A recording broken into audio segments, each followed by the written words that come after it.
Like so many people in the world of yoga, natural healing, and meditation, my initial draw to these arts was rooted in a deep-seated desire to become happy. Surely if I find a guru, all my problems will be solved. If I do yoga every day, I will become emotionally balanced.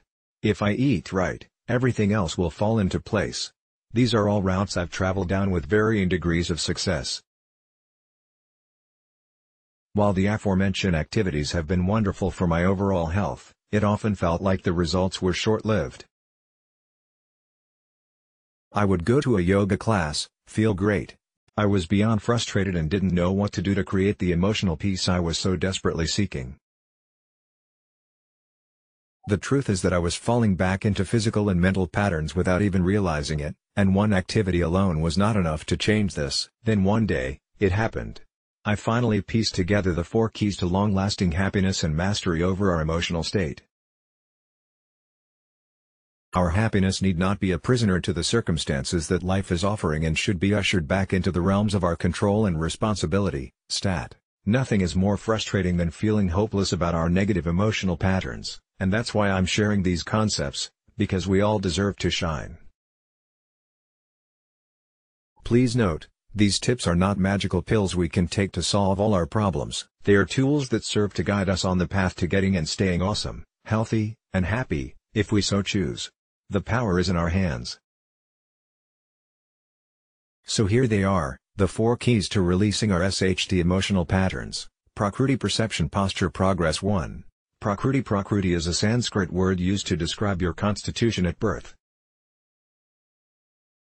Each mind-body type of Vata, Pitta, and Kapha has different requirements to achieve balance, and come with emotional markers to let us know what is in and out of balance. Vata healthy, free-flowing, spontaneous, unattached; the creative unhealthy, anxious, fearful, unable to make choices, constant waffling. Pitta healthy, committed, focused, inquisitive; the team leader unhealthy, critical, angry, fanatical; bullheaded. Kapha healthy, generous, loving, compassionate; the caregiver unhealthy, lethargic, attached, greedy, unyielding. Correct understanding of your constitutional needs is like having the manual to your car. With it, everything is obvious, so you don't make silly mistakes like pouring coolant into the wrong tank. But trying to figure out even simple things without it can be beyond frustrating, like where is my fuse box? Or what does that line on my dashboard mean? To save ourselves some stress and confusion, learn about these concepts and apply them to your diet and lifestyle to help you achieve balance. The takeaway: never underestimate the power of diet and lifestyle to seriously FCK you up. 2. Perception. Our experience of the world has little to do with what is actually happening, and everything to do with how we interpret it. What does that mean practically, and how can we use that to our advantage? The only thing we can control in life is our response, period. We can't control the wind or rain or snow or sun, but we can control whether we BTCH about it or revel in its wild glory. We can't control if someone cuts us off in LA traffic, but we can control whether we start cursing and honking, or simply shrug it off and continue in a peaceful state. So how can we learn to harness this and use it to feel better? First of all, it is critical to understand why we perceive things the way we do. Everyone has an emotional home, and we manipulate our perception of the world to help us go there. It might be time to change your address. What does that mean? It means that every person has an emotional state they return to frequently because it is familiar and fulfills a need. That emotional home directly colors our perception so that we can easily get back to where we feel comfortable. The way we perceive things is directly connected to where our mind wants to go to feel safe. It might sound crazy and strange, but by golly, it's the truth. Mine used to be fear, and then it became anger. There were years of my life where I spent the majority of my waking hours in a constant state of anxiety. What if was the dominant precursor to all of my thoughts, and my brain became quite good at sending me into extreme states of distress by focusing on all the bad things that could possibly happen. This was further propelled by my incessant caffeine intake and lack of food that led me into a state of being vata deranged and physically depleted. What happened next was I started to become angry. Fear is an emotion of uncertainty, and anger is extremely certain, so I used anger to manage my fear. I was tired of being scared and uncertain, and at some point my brain figured that anger was an effective way to overcome uncertainty. So I got pissed. How did I get here? Through my perception. It was not a good pattern and certainly not one I recommend to anyone. But the truth is this, I unwittingly chose to interpret events in a way that would lead me back to an emotional home that was fulfilling a need that wasn't being met. We do it all the time, and paying attention to the way we interpret events can provide powerful insight into what our emotional needs really are. It is also an opportunity to tease fact from fiction. Every emotion we generate is our brain's attempt at meeting a need, and we must learn to untangle habits from helpful, reaction from reasoning, and perception from reality. We have two choices: change our perception or change our response. I am not telling you to ignore your perception, because we need this to help us make good choices. What I'm saying is we must learn to discriminate bad patterns from real warning signs. Is your partner consistently letting you down? You have to figure out if it's because they are not the one for you, or if it's because you are putting unreasonable expectations on them. Does them not returning your call mean they don't care about you?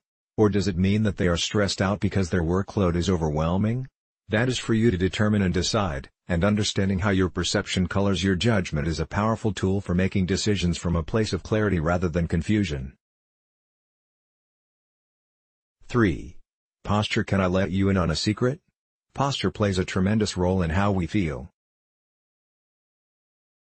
This is a major reason why regular exercise is critical to a healthy emotional state, as it gives us the muscle tone to have the upright, open posture of confidence we so greatly desire. Posture is a powerful tool for putting us into emotional states, negative or positive.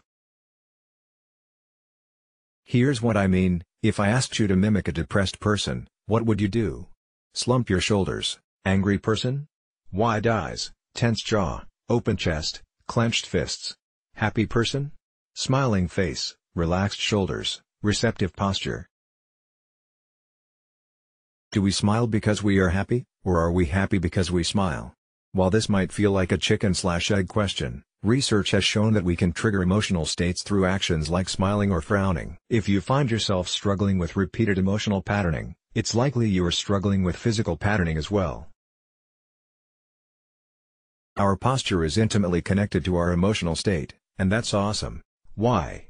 Because we can use posture to help achieve the emotional state we want. Start paying attention to the posture you choose when going into a negative spiral, and radically change it. Feeling angry? Shake it like a Polaroid picture and let that tension go. Feeling sad? Put the biggest, most ridiculous grin on your face and force yourself to laugh. Sound and look crazy? Who gives a SHT? What's even crazier is living your life in a state of misery when you could be living in bliss. 4. Progress. To really feel happy in life, we don't need perfection. What we really need is progress. If achieving one goal was enough to feel happy, we'd all still be walking around with huge grins because of that spelling bee champion award we got in the first grade. Achieving a goal is never the end destination, it is the progress along the way that provides us with fulfillment and lasting satisfaction. It's okay to make mistakes. In fact, if we're not making mistakes, we're living life too cautiously and in a bubble. Mistakes are our greatest teachers, so don't avoid them, seek them out and immerse yourself in their teachings. This is where the juiciest lessons in life live.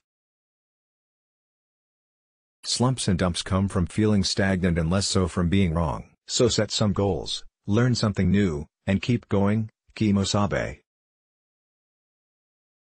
You got this. And keep doing yoga. It won't solve all of your problems, but it will help your body and mind relax so you can achieve positive mental states. Which is what we're all after, isn't it? Let's block ads. Why?